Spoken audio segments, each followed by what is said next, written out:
कुलदीप सिंह जी जयपुर से। कुलदीप सिंह जी। जी।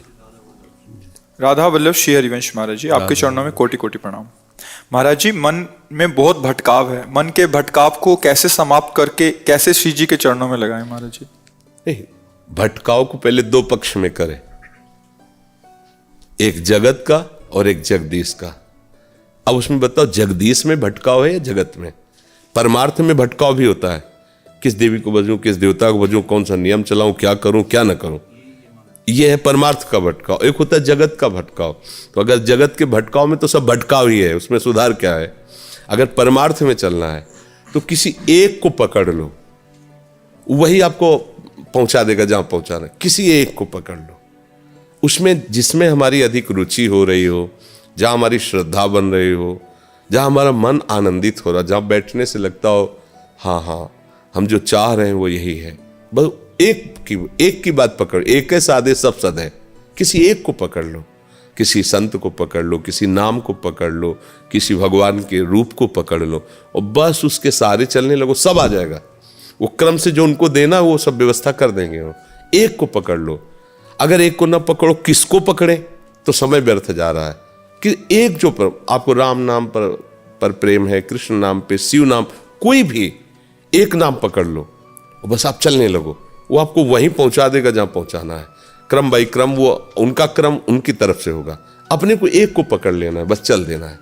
परमात्मा एक है, उसके नाम हजारों हैं, अनंत हैं, उसके भक्त अनंत हैं। आप हर भक्त से मिलो, आपको अलग अलग बात मिलेगी, क्योंकि उसकी निष्ठा, उसकी भावना अलग है। एक किसी को पकड़ लो और अपने सारे प्रश्नों का उत्तर उसी एक से लो। दूसरे से लोगे तो एक का उत्तर दूसरे से कट जाएगा, क्योंकि दूसरा दूसरे भाव का है, उसी ईश्वर की उपासना कर रहा है और ये उसी ईश्वर की दूसरे भाव से उपासना कर। किसी एक को पकड़े, उसे कहते हैं सांगोपांग उपासना। एक संत, एक पंथ, एक कंत, एक मंत्र, एक ग्रंथ, बात बन गई। किसी एक संत को पकड़ लिया, उनके द्वारा दिए हुए एक नाम को, एक मंत्र को पकड़ लिया, उनके द्वारा बताए हुए आराध्य देव एक कंत को ले, एक ग्रंथ को जो आराध्य देव की तरफ ले जाने वाला, बस पार हो जाओगे। तो इतने ग्रंथ है कि ट्रक ले आओ और लाद लो, पूरे जीवन भर पढ़ते रहो तो भी अंत नहीं। इतने ग्रंथ, इतने पंथ, इतने संत, तो हम कहां तक भटकेंगे? एक को पकड़ लो, बस सब काम बन जाएगा। ये सखी, गुरुदेव भगवान के चरणों में कोटि कोटि नमन। गुरुदेव भगवान, इस शरीर से काम वासना खत्म हो गई है, पति को काम वासना बहुत है, क्या करूं, मार्गदर्शन करें।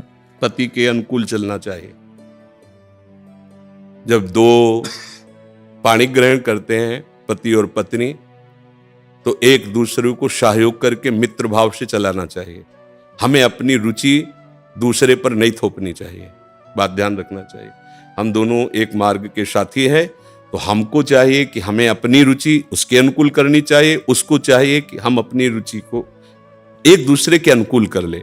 अगर आपकी रुचि नहीं है तो पति को मनाइए और अपनी रुचि में उसको अनुकूल कीजिए। अगर वो अनुकूल नहीं होता तो आप कोशिश कीजिए कि आपकी वृत्ति के कारण कहीं वो व्यभिचार में ना उतर जाए, गंदे मार्ग में न जाए, उसका साथ दो, आप उसके साथी हो। आपका ब्रह्मचर्य उतना महान नहीं होगा जितना पति की आराधना महान होगी। पति को एक मित्र है, मान लो हम कह रहे हो वो पति परमेश्वर होता है, ऐसा मत मानिए।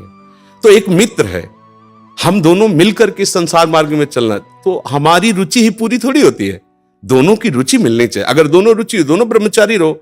अगर एक की रुचि नहीं तो दूसरे को सपोर्ट करना चाहिए कि कहीं वो लड़खड़ा के गिर न जाए, उसका मार्ग न भ्रष्ट हो जाए। हम ये देखते हैं कि 4 दिन बाद पति पत्नी ऐसे तलाक, ये क्या है क्या? सिर्फ अपनी रुचि का पोषण नहीं होना चाहिए। अगर हम दो मिलते हैं, दोनों मित्र बनते हैं, तो एक दूसरे की रुचि का आदर करें, एक दूसरे की रुचि का सहयोग करें, तभी तो जीवन यात्रा चलेगी। नहीं तो कब ऐसे नहीं चलेगा। आप ब्रह्मचारी बन के बैठो और वो व्यभिचार में प्रवृत्त हो जाए, तो आपने पाणी ग्रहण किया था, ये आपकी मित्रता नहीं सही रही। हाँ, वो बहुत ही व्यभिचारी है, अन्य, तो फिर अपने को अलग कर लेना चाहिए। अगर वो एक पत्नी व्रत है तो हमें उसका सहयोग करना चाहिए, उसमें ब्रह्मचर्य की तरफ वृत्ति न रखकर अपने पति की अनुकूलता की तरफ वृत्ति रखनी चाहिए।